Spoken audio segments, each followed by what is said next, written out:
Terpujilah namamu Tuhan. Terpujilah namamu Tuhan. Kuat dan penuh kemuliaan.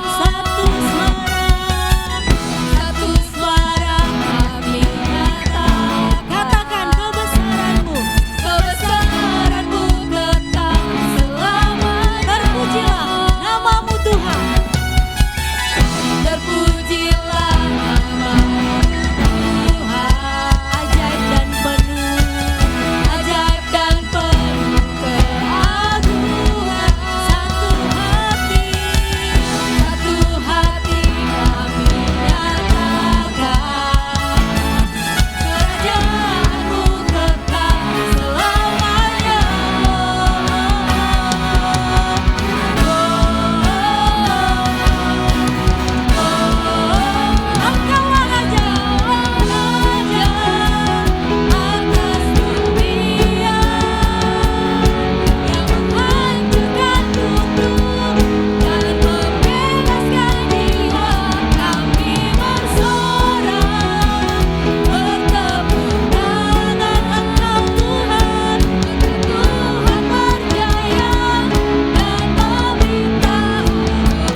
Dialah Tuhan, Raja segala raja.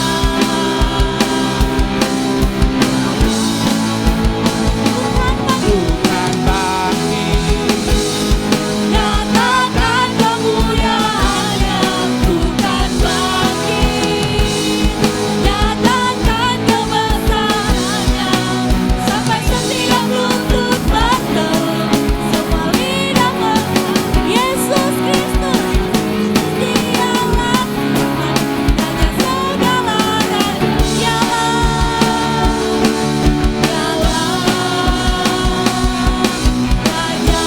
raja. Dialah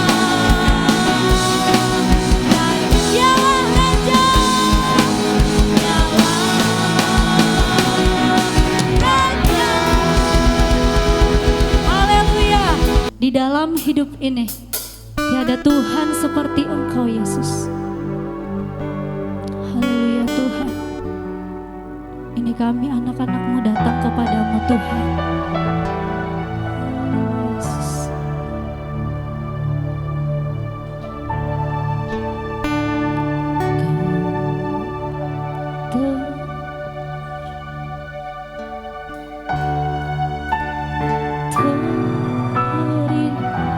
Di dalam hidup ini Tuhan, di dalam hidup ini tiada Allah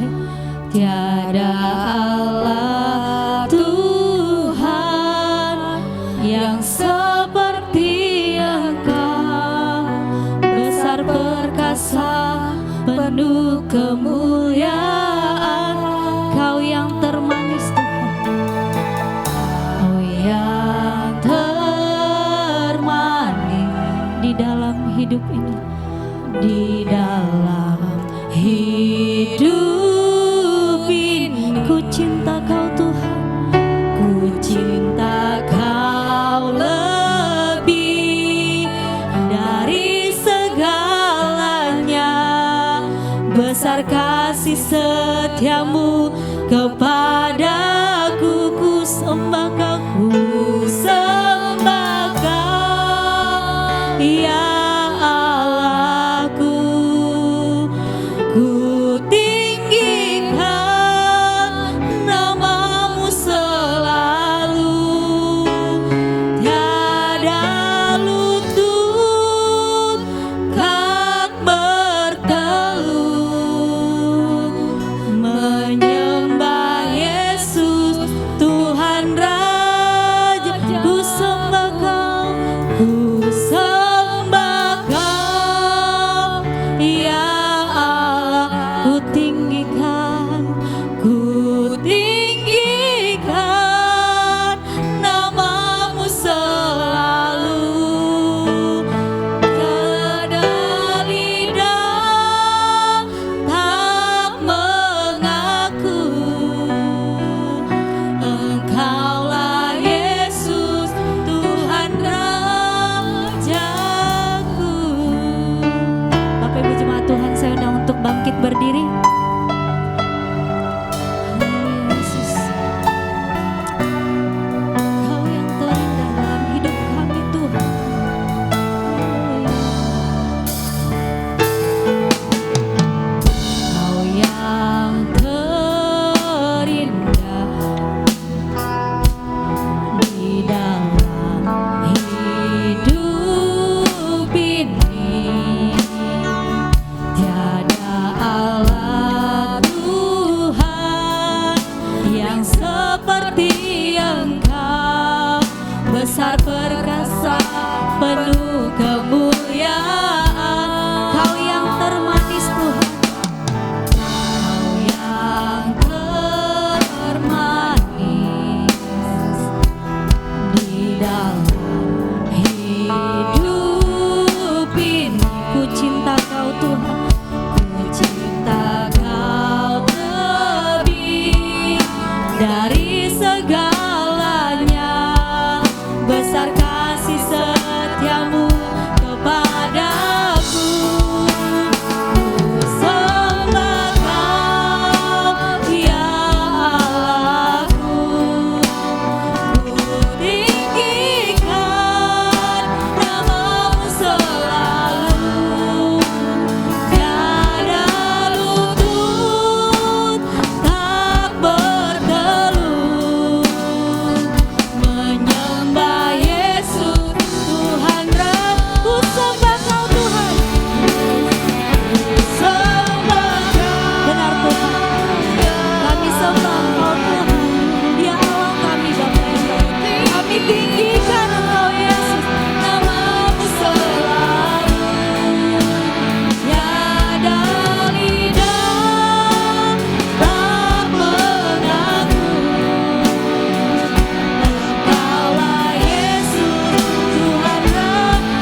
katakan haleluya, saya mau cinta Yesus. Haleluya, haleluya, saya mau cinta Yesus. Lebih sungguh-sungguh katakan haleluya. Haleluya, haleluya, saya mau cinta Yesus. Saya mau cinta Yesus. Haleluya, haleluya, haleluya. Katakan saya mau cinta Yesus. Saya mau cinta Yesus. Haleluya, haleluya, haleluya. Saya mau cinta Yesus. Haleluya, haleluya, haleluya. Saya mau cinta. Sungguh-sungguh katakan saya mau cinta Yesus. Haleluya, haleluya. Saya mau cinta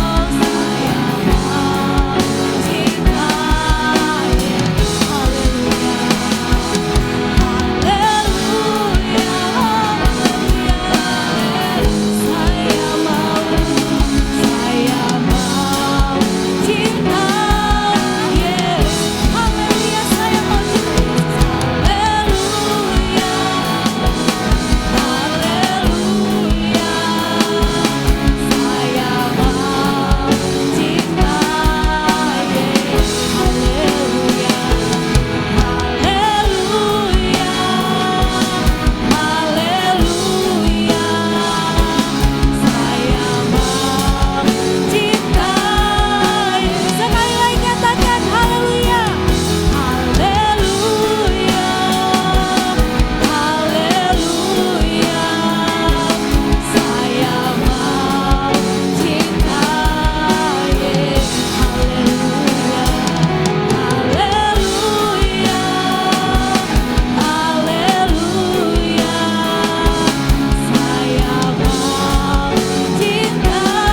Yesus.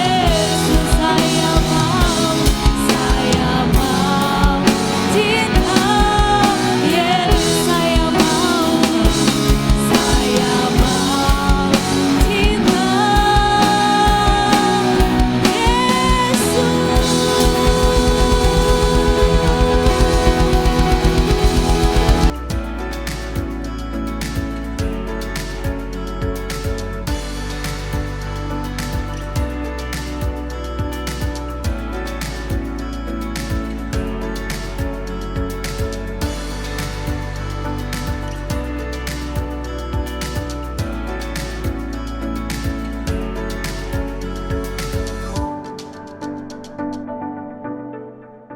Oke Bapak Ibu, sekarang kita sudah ada di minggu yang keempat, minggu terakhir di bulan Juni. Masih di tema yang sama, yaitu masih di tema yang sama, Life in Between. Apa Bapak Ibu? Life in Between, hidup di antara. Tidak bisa dipungkiri, walaupun kemarin di kesan ya, kita kan ada kesan hari Kamis. Kita akan nanya ke salah satu jemaat kita, apa yang sedang kita nantikan. Dia bingung, dia nantiin apa gitu ya kan. Tapi sebagian besar daripada kita ini hidup dalam penantian Bapak Ibu. Apa yang kita tunggu ya? Banyak sekali hal yang kita tunggu, mulai dari bangun sampai nanti kita tidur, banyak sekali yang kita tunggu. Kalau kita lagi di BCA kita ngantri sesuatu, kalau kita mau bekerja kita menunggu sesuatu, kita mau pulang pun nunggu jamnya pulang ya. Jadi hidup kita ini tidak bisa terlepas dari yang namanya masa penantian. Oke.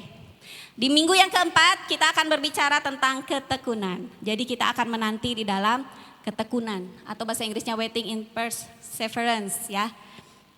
Oke Bapak Ibu. Nah, ini ada sebuah drama. Ini naskahnya ditulis oleh orang yang bernama Samuel Beckett. Dia ini adalah seorang sastrawan dari Irlandia. Dia menulis sebuah naskah drama tahun 49 yang berjudul Waiting for Godot. Ya, Godot, nungguin Godot. Jadi drama ini berlangsung sekitar 4 jam. Nah, selama 4 jam ini isinya tuh ada 4 orang, 5 orang. Dia lagi berbincang-bincang di sebuah pinggiran desa gitulah ya. Ini dramanya menceritakan ini ya. 5 orang ini lagi berbincang-bincang di sebuah desa. Mereka memperbincangkan satu hal yang bernama godot.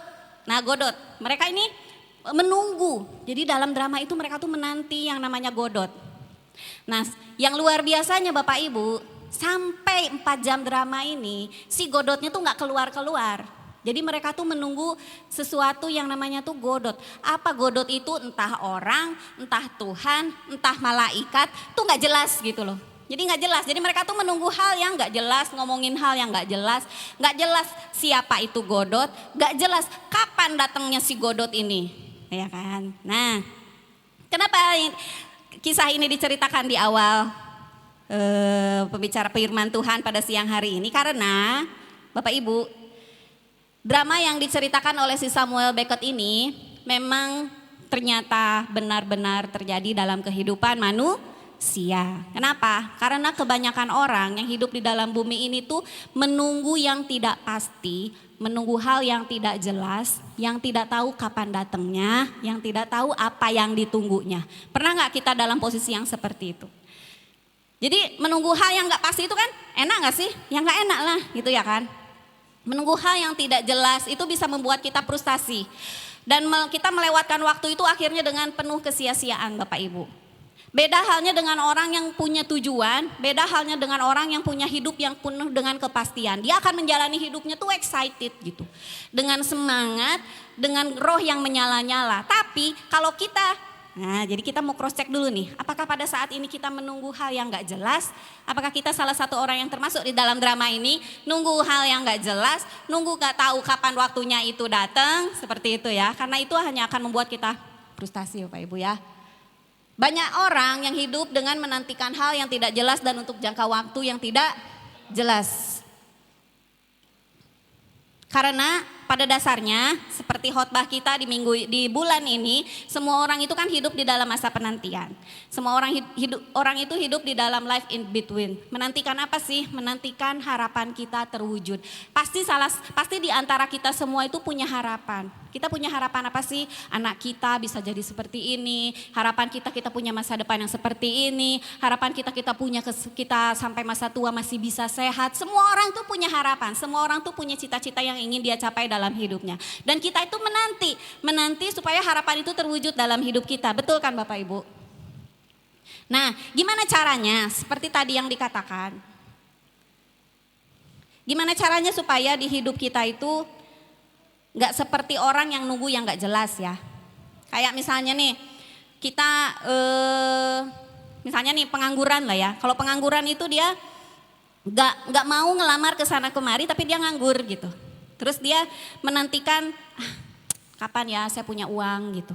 Kapan ya saya punya istri, kapan ya saya punya anak, seperti itu ya kan. Menantikan hal yang tapi dia tidak mau mengusahakannya. Jadi dia hanya menantikan, menunggu gitu ya kan. Tapi dia nggak mau melakukan apapun dan dia nggak tahu kan kapan itu bisa datang. Jadi seperti itu, orang yang seperti itu tiba-tiba dia akan merasa depresi.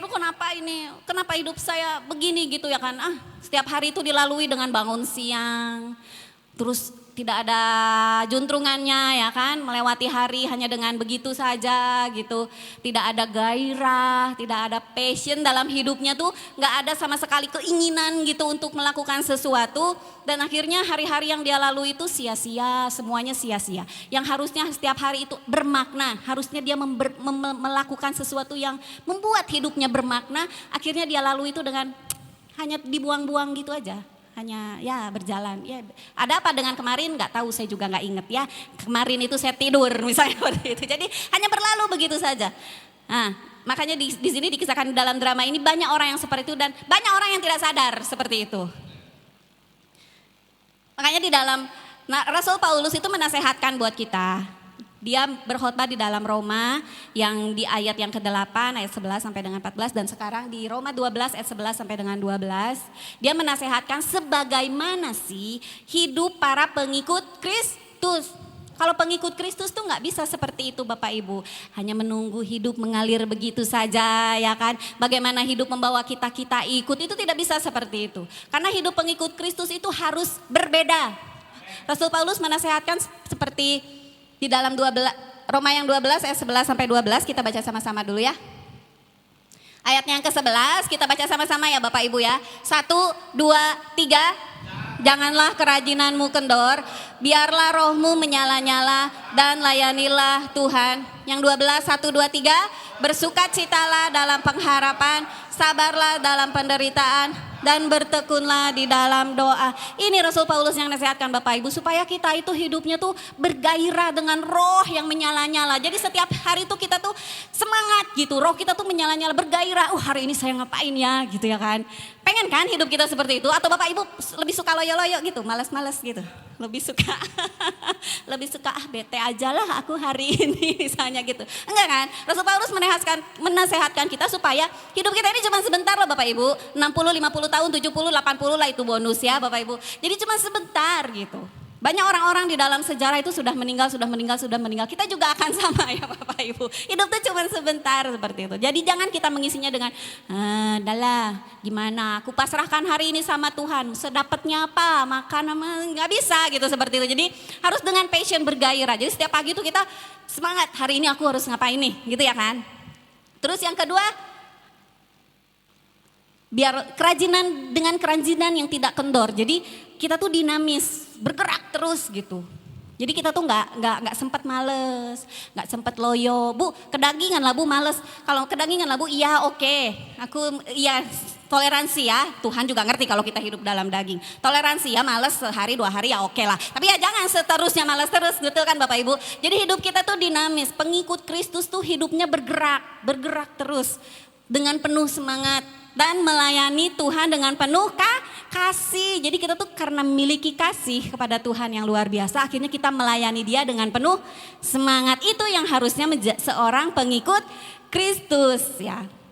Nah di dalam minggu yang pertama kita sudah belajar gimana caranya supaya hidup kita terus bergairah, supaya kita punya kasih dalam melayani Tuhan, dan supaya kita tuh terus dinamis, terus bergerak. Gimana caranya? Ada 4 nasihat dari Rasul Paulus yang kita bicarakan di sepanjang bulan Juni ini. Ada yang masih ingat yang pertama apa?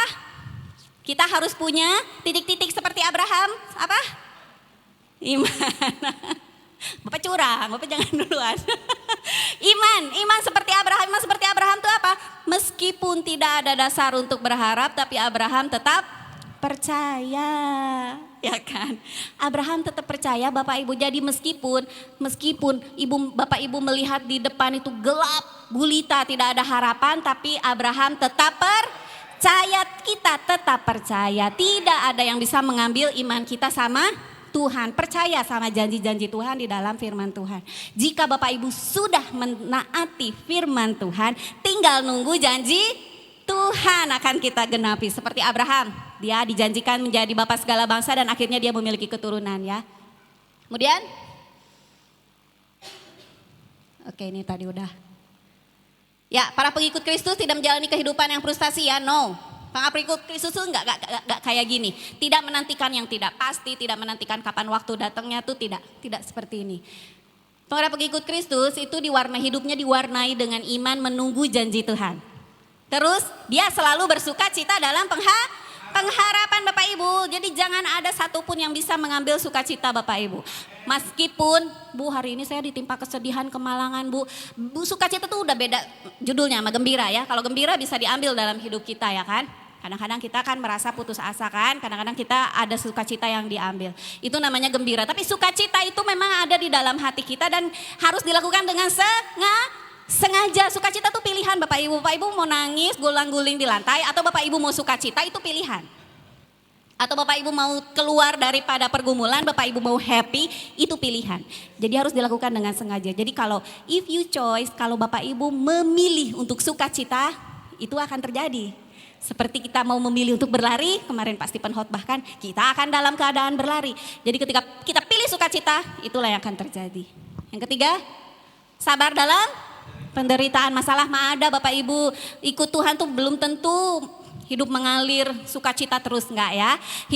Hidup lurus terus, maksudnya tidak ada masalah, itu tidak. Selalu saja ada penderitaan. Tuhan izinkan kita melewati lembah yang kelam, dapur api, kekelaman, masalah, problema, itu Tuhan izinkan untuk mengasah hidup kita menjadi lebih baik. Tapi apa yang terjadi kalau kita sabar? Kita akan mengalami yang namanya kemuliaan Tuhan. Kalau kita sabar dalam menderita, kita akan melihat janji Tuhan digenapi dalam hidup kita. Jadi sabar ya Bapak Ibu kalau Bapak Ibu sedang menderita. Yang keempat yang mau kita bahas pada pagi hari ini adalah bertekun dalam doa ya. Siapa yang sudah tidak berdoa selama berhari-hari, berminggu-minggu, bertahun-tahun? Ya, ini saatnya Tuhan bicara buat kita semua. Supaya kita kembali lagi menjalin hubungan relasi sama Tuhan melalui doa. Saya juga heran sama Rasul Paulus. Kenapa enggak bertekun dalam membaca firman Tuhan? Atau kenapa enggak bertekun dalam belajar? Ya kan? Kenapa harus bertekun dalam doa? Kenapa? Why? Kenapa is big matter? Kenapa itu hal yang penting? Kenapa doa itu hal yang penting gitu? Kenapa coba Bapak Ibu? Itu Rolin pinter. Tepuk tangan dong buat Rolin. Yeay. Betul. Karena masa penantian harus diisi dengan berhubungan relasi dengan Tuhan. Karena tanpa adanya doa kita nggak bisa komunikasi sama Tuhan. Ya, hanya dengan membaca firman Tuhan kita nggak bisa bilang kita akrab sama Tuhan, benar ya? Misalnya nih Pak Stephen nih, dia menerbitkan sebuah buku, ya kan? Buku misalnya tentang keadilan. Terus saya baca, dari awal sampai akhir tamat. Saya merasa udah akrab kali sama Pak Stephen ini, padahal nggak pernah ketemu sama orangnya. Terus saya bilang, saya akrab banget loh sama penulis ini, penulis hebat ini, Pak Stephen Adenauer, misalnya kayak gitu ya kan. Oh, emang udah ketemu? Belum. Emang udah ngobrol? Pernah ngobrol? Oh belum gitu ya kan. Nah, jadi hubungan relasi yang akrab itu tidak bisa hanya kita membaca firman Tuhan, terus hanya kita memuji dan menyembah Dia. Belum tentu kita bisa jadi akrab sama Tuhan karena kalau saya memuji Pak Stephen, Pak Stephen hebat sekali, Pak Stephen bisa berkhotbah seperti itu. Kan saya memuji dia kan, tapi saya akrab gak sama Pak Stephen? Ya enggak gitu, enggak jadi akrab walaupun saya puji-puji dia setengah mati ya enggak jadi akrab gitu loh Bapak Ibu. Kita hanya bisa akrab kalau kita berkomunikasi, ngobrol. Ya, ngobrol. Jadi prinsip tentang relasi sama Tuhan yang pertama. Relasi dengan Tuhan harus dipelihara melalui doa. Kita nggak bisa berhubungan relasi sama Tuhan kalau tidak melalui doa. Seperti yang tadi dikatakan di awal, tidak ada relasi yang bisa terjalin tanpa adanya komunikasi. Orang bisa akrab seperti ini kalau ngobrol Bapak Ibu. Elisa sama Bayu bisa jadi suami istri karena diawali dengan ngobrol Bapak Ibu ya. Enggak serta-merta Bayu lihat Elisa langsung ditarik datang ke pendeta kami mau menikah ya, enggak gitu. Jadi harus diawali dengan ngobrol, nanya namamu siapa, rumahmu di mana, golongan darahmu apa ya kan. Harus dijalin dengan komunikasi Bapak Ibu ya. Semakin intens komunikasi semakin akrab, betul ya? Jadi semakin dekat kita sama seseorang itu jadi semakin akrab. Kita jadi semakin tahu apa kekurangan dia, apa kelemahan dia, apa yang jadi masalah dia. Kita juga bisa mencurahkan perasaan kita. Semakin sering ngobrol tuh semakin akrab. Itu udah hukum alam ya Pak Ibu. Nah di dalam sebuah buku yang ditulis oleh Charles S. Swindoll, dia membuat sebuah buku yang berjudul Live Again, Experience Outrageous Joy. Nah dia membuat di dalam bukunya itu ada 5 tingkatan komunikasi. Ya, kita mau belajar ada 5 tingkatan komunikasi yang memperlihatkan akrabnya orang satu sama lain. Tingkatan yang paling terakhir, yang kelima adalah komunikasi basa-basi. Ya, basa-basi. Jadi kalau kita lihat nih ada tetangga kita lewat di jalan, syung, apa kabar gitu ya kan. Terus nanti kita nggak berekspektasi dia bakalan ngejawab, saya sedih loh gitu ya kan. Jadi kita sebenarnya nggak peduli gitulah dia mau jawab apa, mau dia jawab, oh baik Pak. Atau dia mau jawab, oh saya sedang susah, gitu sebenarnya kita nggak peduli gitu ya. Kita nggak nggak dengan sungguh-sungguh nanya kabar dia ya kan. Jadi kita tuh cuma nyapa. Nah komunikasi tingkat ini itu hanya dilakukan sama orang yang baru kenal aja. Jadi nggak akrab, jauh dari akrab. Tingkatan yang keempat adalah mulai mengungkapkan fakta. Nah jadi nanti Bapak Ibu nih kalau ada ketemu orang ya, kalau kita bisa mengungkapkan fakta berarti udah mulai tingkatannya lebih lah di atas basa-basi gitu. Maksudnya kayak gini. Cuaca di luar akhir-akhir ini bagus ya. baik gitu. Kita bisa camping misalnya seperti itu ya kan. Jadi cuacanya bagus. Nah kalau mengemukakan fakta ini kan gak bisa dibantah kan. Karena memang ya bagus cuacanya gitu ya kan. Nah jadi kalau kita ngobrol sama orang terus kita ngomongin cuaca ya kan. Kita ngomongin fakta-fakta yang ada, Indonesia lagi turun perekonomian seperti itu. Nah itu berarti masih dalam tingkatan yang levelnya tuh kurang akrab. Dangkal, masih dangkal ya. Yang ketiga, komunikasinya sudah mulai mengemukakan pendapat. Kalau sudah mulai mengemukakan pendapat, misalnya nih, Bu Ani itu cantik ya, saya gitu ya kan. Nah jadi kan kita bisa bilang seperti itu kan kita mengemukakan pendapat kita. Nah belum tentu kan orang yang kita ajak ngomong ini setuju gitu. Jadi kita berani mengambil resiko kalau orang gak sependapat sama kita. Jadi kalau kita sudah mulai mengungkapkan pendapat itu tingkatannya lebih akrab lah dibandingin sama yang tadi ya mengungkapkan fakta dan sekedar basa-basi. Tingkatan yang kedua adalah mulai mengungkapkan perasaan. Bapak Ibu pernah nggak bilang, saya hari ini sedih sekali sama orang yang baru kenal di jalan? Enggak ya kan? Kita akan mengungkapkan perasaan sama orang yang sudah benar-benar akrab sama kita. Yang kita percaya ya, yang bisa menasehati kita ya kan. Tingkatannya ini lebih akrab lah dibandingin sama mengungkapkan fakta dan pendapat dan lain sebagainya. Jadi kita mulai percaya sama orang yang kita ajak ngobrol. Yang paling terakhir adalah komunikasi yang namanya komunikasi intim dan komunikasi yang terbuka. Kalau ini sudah lebih dalam banget. Ini komunikasi ini perlu kepercayaan satu sama lain dan kita tuh jujurnya tuh harus sepenuhnya. Jadi nggak ada yang ditutup-tutupi, tidak ada rahasia di antara kita. Inilah komunikasi yang biasanya ada dalam hubungan suami istri, komunikasi dalam kasih di mana mereka menikmati waktu mereka bersama ya Bapak Ibu. Nah, di dalam hal ini juga hal yang sama di mana kita berkomunikasi bersama dengan Tuhan. Apakah doa kita sekedar basa-basi? Karena kalau lagi dikesan kan suka ditanya nih, sering berdoa nggak sama Tuhan? Sering. Doa makan, doa bangun tidur, doa bangun tidur, doa lapor ya kan. Itu kan sekedar basa-basi aja ya kan. Terima Tuhan aku mau makan, terima kasih gitu ya kan. Nah jadi kita tuh cuman basa-basi sama Tuhan. Kalau komunikasi tingkat ini apa tadi? Baru kenal. Berarti kalau Bapak Ibu hanya berkomunikasi dengan Tuhan hanya sekedar lapor, saya mau minum, saya mau tidur dan saya sudah bangun, terima kasih Tuhan. Bapak Ibu baru kenal sama Tuhan. Terus doa yang sudah mulai menyampaikan fakta. Ini juga sama ya. Kayak anak saya yang paling kecil Yora. Tuhan terima kasih pada hari ini Yora mau sekolah. Tuhan kemarin Yora nilainya jelek. Hari ini Yora mau nilainya bagus. Gitu ya kan. Itu kan mengungkapkan fakta ya kan. Mengungkapkan fakta gitu. Hari ini aku mau tidur, hari ini aku mau makan Tuhan, hari ini aku mau. Nah itu jadi hanya sekedar ya lapor ya. Terus doa yang mulai berisi pendapat dan pandangan. Jadi Tuhan pada hari ini aku mau mengerjakan ini Tuhan Yesus gitu ya kan. Jadi sudah mulai memberikan pendapat. Terus doa yang disertai curahan perasaan. Mulai ada nangis-nangisnya. Ya Tuhan aku sedih sekali. Tuhan hari ini aku senang sekali. Ini sudah mulai akrab banget nih sama Tuhan. Kalau kita sudah lapor seperti itu ya. Kalau kita sudah datang sama Tuhan terus kita mengungkapkan perasaan kita. Hari ini suami saya nyebelin banget Tuhan.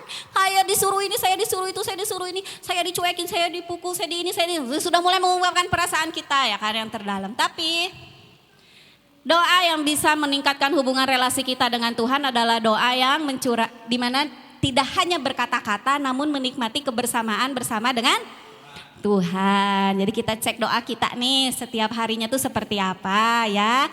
Ya, apakah seperti suami istri? Kalau seperti suami istri kan seneng kan lama-lama sama istri kan. Duduk berdampingan sama istri kan seneng. Siapa di sini yang duduk sama istrinya gak betah? Harus dicek hubungannya ya. Biasanya kalau sama suami tuh seneng gitu, sama istri tuh seneng kalau bisa lebih lama lagi gitu ya kan. Jadi kalau sama Tuhan tuh kayaknya 5 menit tuh kurang, 10 menit tuh kurang, pengennya lebih lama lagi. Itulah doa yang Tuhan harapkan sama kita. Jadi tidak hanya sekedar berkata-kata, tapi kita juga menikmati rasa-rasa kita enjoy sama Tuhan. Ya, yuk jadi saya mengundang kita semua, kita mau berdoa sama Tuhan tuh lebih intim lagi. Supaya kita tuh gak sekedar basa-basi, gak sekedar apa ya, Tuhan aku mau makan, begitu makan. Di tengah-tengah makan, tadi aku udah doa belum ya, kayak gitu ya. Jadi doa lagi lah cari aman misalnya kayak gitu ya. Nah, jadi kayak gitu hubungan nggak akan kenal lah sama Tuhan kita, nggak tahu siapa Tuhan kita kalau kita doanya kayak gitu ya kan. Ya, makanya di dalam Rasul Paulus menasehatkan kita dalam Roma 12 ayat yang ke-12, kita harus bertekun di dalam doa. Kenapa harus bertekun di dalam doa? Karena bertekun itu, dia itu dengan sepenuh hati. Dan bukan hanya sekedar basa-basi. Jadi nanti kalau habis ditanya, apakah kita sudah meningkatkan jam doa kita? Oh sudah, saya sudah doa makan, doa mau tidur, doa bangun tidur misalnya kayak gitu. Jadi kita nggak bisa ngejawab kayak gitu lagi ya, karena doanya harus sepenuh hati. Doa seperti itulah yang memelihara relasi kita dengan Tuhan. Oke. Nah, prinsip yang pertama adalah prinsip di mana kita berelasi dengan Tuhan harus dipelihara melalui doa. Jadi Bapak Ibu, kalau Bapak Ibu pengen hubungan Bapak Ibu akrab dengan Tuhan, mulailah kita berdoa lagi ya Bapak Ibu. Di jam-jam doa kita mulai ditambah supaya hubungan kita tuh relasinya tuh bagus sama Tuhan ya. Jadi kita kalau relasi kita bagus sama Tuhan, itu Tuhan tuh akan melakukan apapun yang kita minta, dia tuh akan berjalan selalu beserta dengan kita. Akhirnya hidup kita tuh nggak sia-sia. Kita tuh walaupun pengangguran, meskipun tidak punya pekerjaan atau meskipun tidak punya pengharapan di depan, tapi kita tuh excited menjalani hari karena ada Tuhan bersama dengan kita dan kita hidup di dalam kepastian.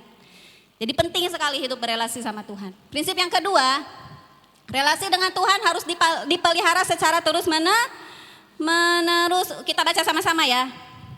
1, 2, 3. Dengan Tuhan. Ya. Kenapa harus terus-menerus?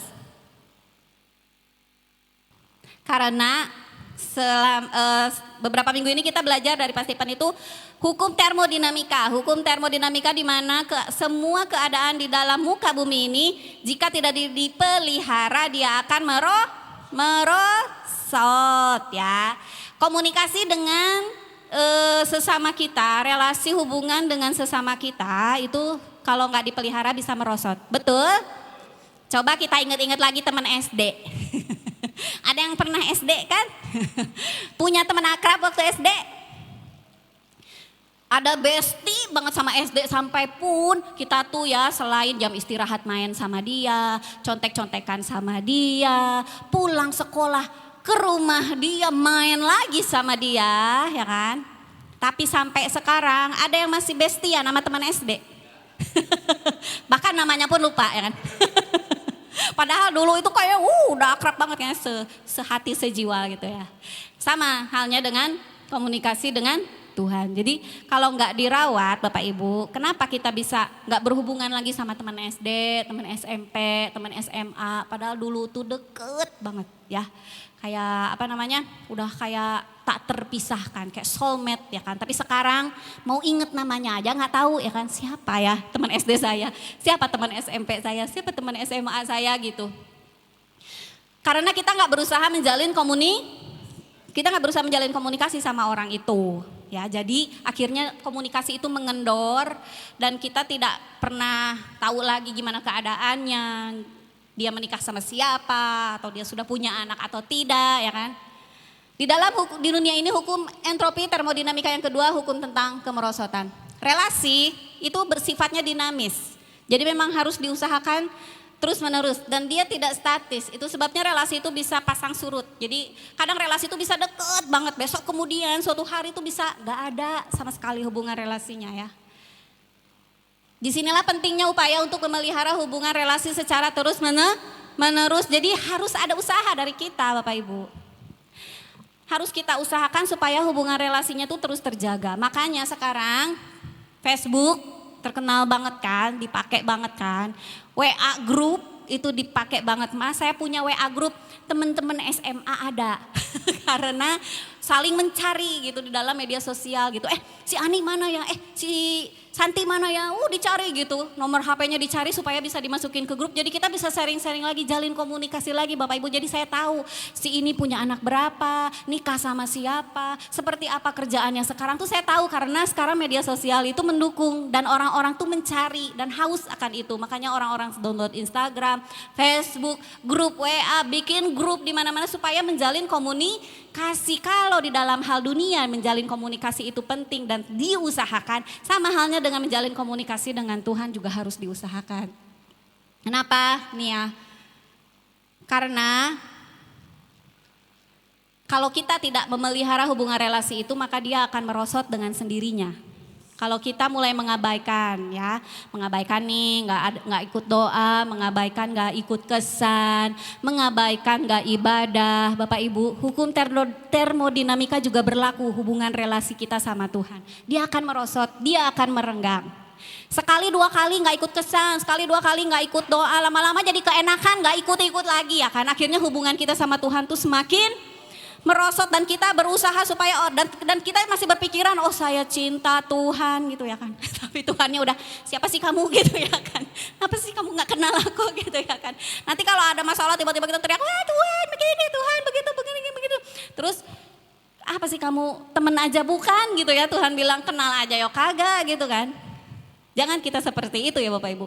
Jadi hubungan relasi itu emang harus diusahakan. Emang harus kita cari, emang harus kita lakukan dan emang harus kita kerjakan supaya dia tetap terjaga hubungan relasinya. Di dalam Roma 12 ayat 12 bertekunlah dalam doa ini. Kata bertekun di sini itu sama seperti halnya dengan kata-kata bersukacitalah dan ini ditulis dalam bentuk present active participle. Di dalam bahasa Yunaninya itu tense-nya itu ditulis dalam present active participle. Aktif partisiple artinya tindakan yang dilakukan secara aktif dan dengan sengaja. Jadi memang harus dilakukan secara sengaja. Jadi nggak bisa kita mengikuti arus ya. Menunggu orang gitu, menunggu orang mendoakan kita supaya kita dekat sama Tuhan tuh enggak gitu ya kan. Jadi memang harus kita yang berusaha, kita yang melakukan, kita yang mencari, kita yang bergerak gitu. Harus kita yang aktif. Dan dilakukannya secara terus menerus. Makanya Bapak Ibu kenapa? Kalau Bapak Ibu ingat ada kasih mula-mula ya kan. Waktu saya pertama kali tahun 2009 percaya sama Tuhan Yesus ya. Ikut Tuhan Yesus. Bapak Ibu kasih mula-mula, orang bilang oh kamu lagi semangat-semangatnya karena kenal kasih mula-mula. Saya berpikiran apa sih kasih mula-mula, berarti nanti nggak ada kasih berkelanjutan gitu maksudnya. Jadi kok ada kasih mula-mula istilahnya gitu ya kan. Karena kasih mula-mula itu dimana kita lagi semangat-semangatnya. Baca firman Tuhan setiap hari 4 pasal. Doa sama Tuhan pagi, siang, sore, malam berdoa terus sama Tuhan. Persekutuan ikut, doa ikut, apapun ikut, ibadah tidak pernah terlewat. Ibadah pagi mau siang ada ibadah lagi, sore ikut lagi ibadah Bapak Ibu. Itulah namanya kasih mula-mula. Tapi kenapa dia dinamakan kasih mula-mula? Karena ternyata lama-kelamaan melonggar, rosot. Tiba-tiba nggak ikut doa, tiba-tiba nggak ikut persekutuan, nggak ikut kesan, tiba-tiba kadang-kadang nggak ke gereja ya Bapak Ibu, merosot seperti itu. Jadi memang harus dilakukan secara terus menerus. Jadi di antara kita nggak ada kasih mula-mula ya, tapi kasihnya terus berkelanjutan dan itu memang harus diusahakan. Jadi kalau Bapak Ibu nih, ini kuncinya. Kalau Bapak Ibu pengen menjalani setiap hari dengan penuh gairah, ini dia kuncinya supaya kita lebih excited melayani Tuhan dengan semangat ya, bersukacita, terus dinamis hidup kita tuh bergerak gitu. Rohnya menyala-nyala, kan seneng kan hidup seperti itu kan, bergairah gitu kan, seneng kan. Atau Bapak Ibu, saya mah loyo aja lah Bu, malas aja lah, nggak apa-apa lah gitu. Masa Bapak Ibu mau menjalani kehidupan seperti itu terus tiba-tiba dipanggil Tuhan, ya kok cepet kali dipanggil Tuhan gitu ya kan. Nyesel kali aku hidup kemarin ngejalaninnya kayak gitu. Jadi kuncinya itu hanya menjalin hubungan relasi yang akrab sama Tuhan. Kalau kita datang sama Tuhan pagi-pagi, Tuhan, ku serahkan hari ini kepadamu. Aku mau memberikan yang terbaik. Jangan jadikan hari ini sia-sia Tuhan. Aku mau hari ini bermakna. Coba Bapak Ibu keluar dari rumah itu seperti apa perasaannya? Semangat kan, happy gitu. Nah inilah yang harus diisi keseharian kita sebagai pengikut Tuhan. Ya, bertekun dalam doa menunjukkan orang harus berdoa secara terus-menerus. Oke. Kemudian prinsip tentang relasi dengan Tuhan yang ketiga, yang pertama tadi relasi harus dipelihara melalui doa ya, bukan baca firman Tuhan doang, bukan dengan apa, memuji menyembah Tuhan doang, bukan, tapi harus dijaga dan dipelihara melalui doa. Kemudian tadi yang kedua apa? Dilakukan secara terus-menerus, jangan hari ini aja, nanti seminggu ke depan lupa lagi, lanjut lagi hari Minggu, nanti doanya seminggu sekali gitu. Kapan mau akrab sama Tuhan Bapak Ibu kalau gitu? Yang ketiga, relasi yang akrab dengan Tuhan akan membuahkan hidup yang penuh gairah. Ini dia yang kita pingin cari supaya kita tuh hidup kita ini nggak monoton, nggak rasanya gitu-gitu aja, tapi pengen menjalaninya tuh dengan gairah gitu, jadi semangat dengan roh yang menyala-nyala ya. Hal ini mudah dipahami kalau apa? Kalau dengan siapa kita menjalani waktu, itulah yang akan menentukan keadaan hati, benar? Bapak Ibu pernah nggak kalau Bapak Ibu pergi perjalanan seorang diri ya, nggak sama suami istri tapi perjalanan seorang diri di kereta apa naik bis apa di pesawat, terus Bapak Ibu duduk sama orang baru kenal nih, tapi orangnya ngomong terus sepanjang perjalanan, pernah? Ngomong terus, nggak ngasih kesempatan kita buat ngomong, nggak ada. Jadi dia ngomong terus, yang dia ceritakan pun egosentris. Oh saya ini habis melakukan ini loh, saya punya kehebatan ini loh, oh saya ini pinter sekali melakukan ini. Ada orang-orang egosentris gitu kan. Nah kalau kita menjalani waktu sepanjang perjalanan kita dengan orang yang seperti itu kan rasanya capek Bapak Ibu, lelah ya kan. Coba yang pengen kita lakukan apa? Tiba-tiba merem mata terus gini. Mudah-mudahan dia tahu aku tidur. Gitu ya kan. Mudah-mudahan dia berhenti ngomong gitu ya kan. Atau sebentar aku mau ke toilet ya. Terus kita duduk di toilet lama banget. Kalau bisa nggak usah balik lagi lah ke kursi, aku di toilet aja. Karena capek kan kalau kita ngisi waktu kita dengan orang yang seperti itu. Atau kalau bisa ngomong ke pramugari, bisa pindah tempat duduk misalnya kayak gitu ya. Atau cari di bis ada kursi kosong kayak pindah gitu. Jadi kita tuh melewatkan waktu dengan seorang seperti itu kan rasanya tuh lama banget gitu, padahal baru perjalanan 5 menit aja rasanya udah capek gitu ya kan. Tapi beda halnya kalau kita melakukan perjalanan dengan orang yang kita kasihi, orang yang kita cintai, yang care banget sama kita ya kan. Kita duduk berdua sama dia oh dikasih minum ya kan, terus kamu gak apa-apa, seperti itulah ya. Terus kita kita mulai bicara, terus dia ngedengerin ya kan, dia perhatian banget sama kita, terus kita aduh serak kali suaraku, dikasih permen ya kan, pokoknya menyenangkan banget loh. Tiba-tiba Bapak Ibu gak kerasa waktu tuh cepet banget kalau kita menjalani waktu dengan melakukan perjalanan dengan orang seperti itu ya kan. Orang yang kita kasihi, orang yang kita cintai, rasanya tiba-tiba udah landing aja lah ya. Nah jadi dengan siapa kita menjalani waktu itulah menentukan keadaan hati kita. Kalau kita menjalani waktu dengan orang yang uring-uringan ya, kalau kita hanya mengisi waktu kita, pikiran kita dengan orang yang mengeluh, dengan seseorang yang terus membebani hati dan pikiran kita, ya itulah yang akan membuat kita lelah, capek dan frustasi. Nah, selama masa penantian ini, dalam terwujudnya harapan kita, keinginan kita, kan kita menanti nih. Apakah kita akan melewatinya dengan hal yang membuat kita melelahkan, membuat kita capek, ya kan? Bu, suami saya bikin saya capek banget, Bu. Jadi apakah itu yang akan kita jalani hari-hari kita, membuat kita melelahkan? Jadi kita tuh fokus sama seseorang yang sangat melelahkan kita, atau kita menjalaninya itu dengan penuh sukacita dan menggairahkan? Atau kita melewatinya dengan membosankan, atau kita bisa melewatinya dengan masa yang membangkitkan semangat, atau bikin kita putus asa, frustasi, atau kita memilih masa yang menanti itu adalah masa yang dimana kita penuh inspirasi dan penuh dengan pengharapan. Itu bergantung sama siapa Bapak Ibu memfokuskan hati dan pikiran Bapak Ibu. Makanya dalam Roma 12 ayat 12, bertekunlah dalam doa. Kalau kita melewatkan dengan Tuhan, maka sebagai akibat yang ditulis dalam Roma 12 ayat yang ke-11 yang akan kita alami adalah hidup yang dinamis dengan kerajinan yang tidak kendor. Inilah Bapak Ibu kalau Bapak Ibu menjalin hubungan sama Tuhan. Ini yang akan Bapak Ibu dapatkan. Ya, kalau misalnya Bapak Ibu hanya menjalin hubungan dengan orang yang buat depresi, frustasi, terus kita jadi ikut-ikutan depresi, frustasi gitu ya kan? Ya itulah yang akan kita lewati hari-hari kita. Berbeda dengan kalau kita melewatkan harinya bersama dengan Tuhan. Kita akan hidup kita seperti tadi, excited, dinamis ya kan. Terus akan penuh dengan gairah, dengan roh yang menyala-nyala.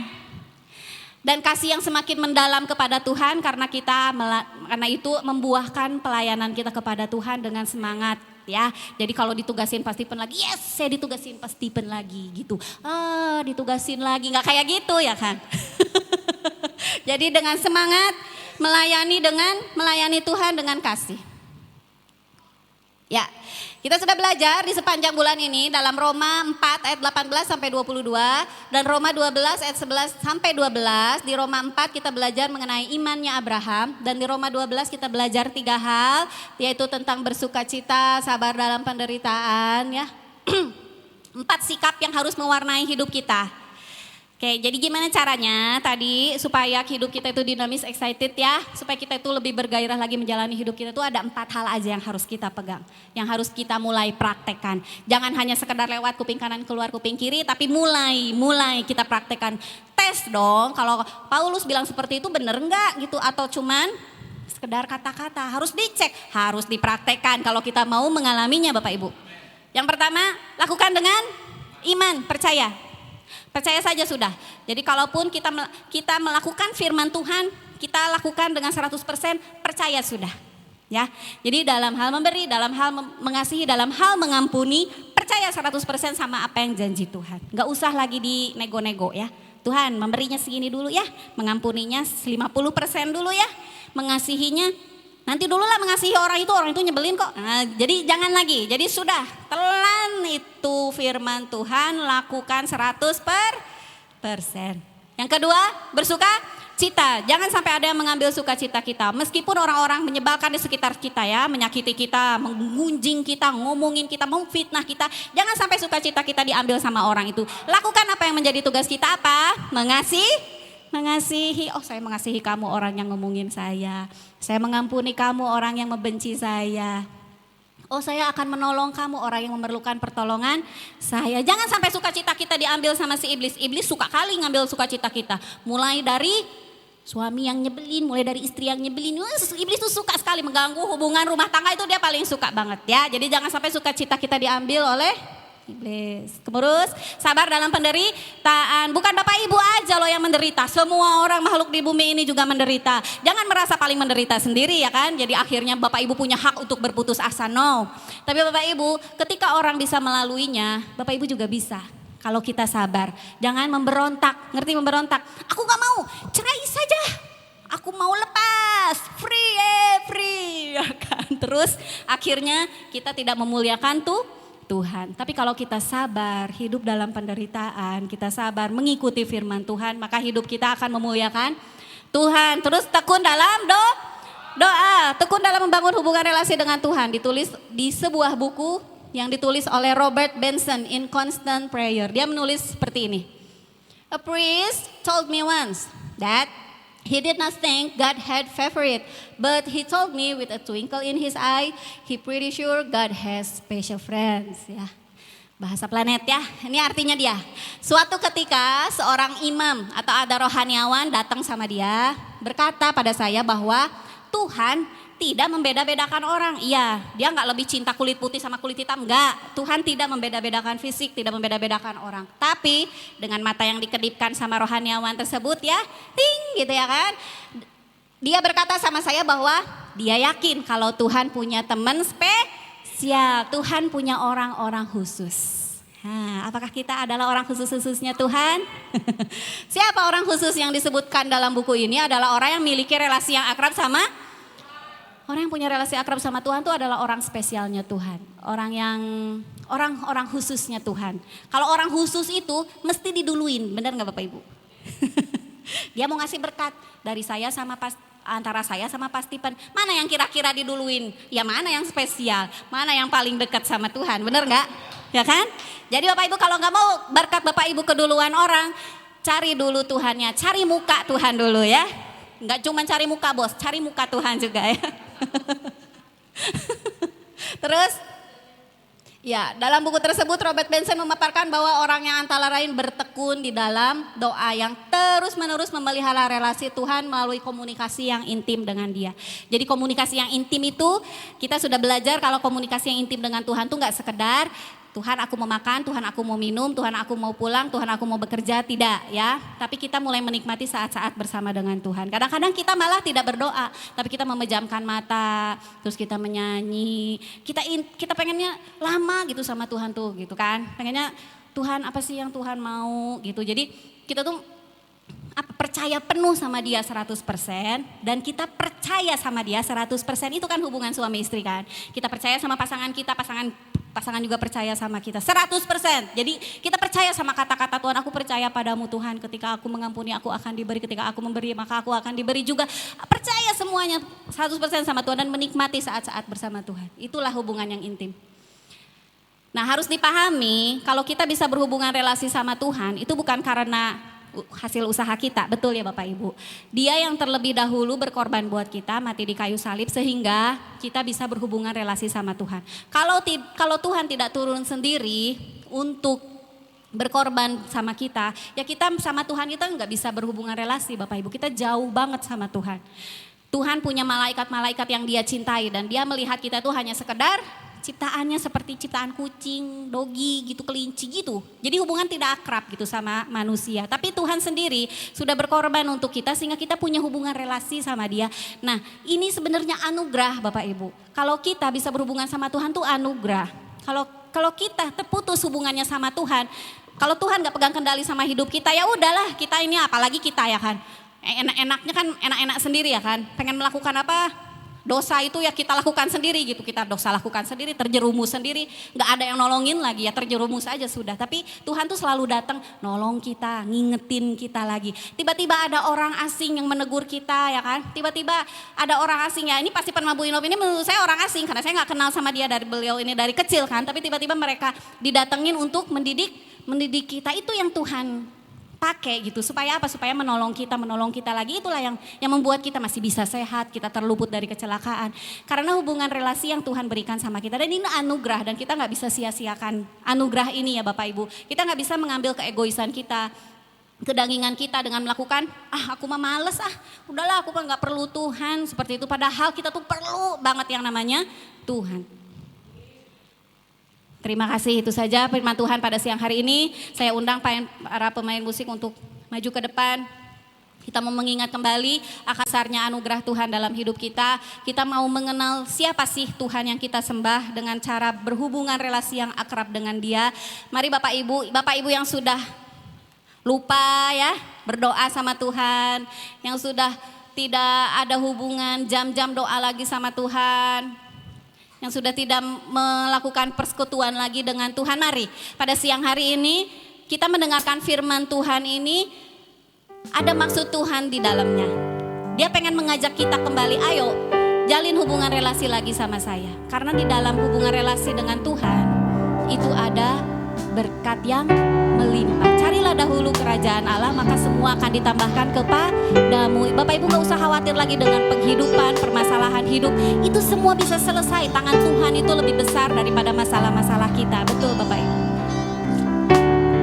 Bila ku buka mataku dan lihat wajahmu. Bila ku buka mataku. Bapak Ibu saya undang untuk bangkit berdiri. Mari kita katakan pujian ini sebagai doa kita kepada Tuhan. Bila kulihat hidupku, bila kulihat hidupku dan karyamu dan karya tanganmu, sangat terkagum Tuhan. Ku terkagum karena semua yang baik dalam hidupku, itulah karyamu, itulah karyamu. Kau beri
yang melebihi seperti-Mu. Kami ada Tuhan di dalam dunia ini ya Bapa. Kami adalah biji mata-Mu yang Kau kasihi. Kami adalah anak-Mu Tuhan. Kami adalah ciptaan-Mu Tuhan, yang sangat-sangat Kau kasihi ya Bapa. Maka pada siang hari ini Tuhan, kami mau memberikan komitmen kami, janji kami kepadamu ya Bapa. Kami ingin belajar lagi mengenal Engkau dalam hidup kami. Kami percaya Kau yang memelihara kami sampai saat ini, Kau juga yang akan memelihara kami sampai masa depan kami. Kami mau melewati hari-hari kami dengan penuh gairah, sukacita, berpengharapan, dinamis Tuhan, dengan kerajinan yang tidak mengendor. Kami percaya kami hanya bisa mendapatkan itu semua tanpa ada kekuatan daripada Tuhan. Kami mau belajar lagi untuk bertekun di dalam doa Bapa. Memberikan waktu kami Tuhan Yesus, untuk kami menjalin kembali hubungan yang akrab dengan Tuhan. Mencari wajah-Mu Tuhan di setiap hari-hari kami ya Bapa. Kami percaya Tuhan, Kau yang memberi kekuatan, Kau yang memberi jawaban dalam setiap pergumulan dan doa-doa kami Tuhan Yesus. Kami akan melalui hari-hari kami ini Tuhan adalah hari-hari yang penuh dengan makna dan tidak sia-sia Bapa. Karena hanya Engkau Tuhan sebagai sumber hidup kami. Engkau sumber daripada segala pengharapan kami ya Tuhan Yesus. Kami percaya dan berharap hanya kepadamu ya Tuhan. Meminta hanya kepadamu ya Tuhan. Terima kasih Tuhan Yesus. Terima kasih Bapa yang baik. Kami sudah siap mendengarkan firman Tuhan. Biarkanlah Roh Kudus-Mu yang terus berbicara hari demi hari, sehingga kami bisa Tuhan terus datang kepadamu, bertekun di dalam hubungan relasi yang akrab dengan Tuhan di setiap hari Tuhan Yesus. Sehingga hidup kami adalah hidup yang menyenangkan hati Tuhan. Terima kasih Tuhan Yesus. Kami mengucap syukur dan berdoanya di dalam nama Tuhan Yesus. Haleluya. Amin.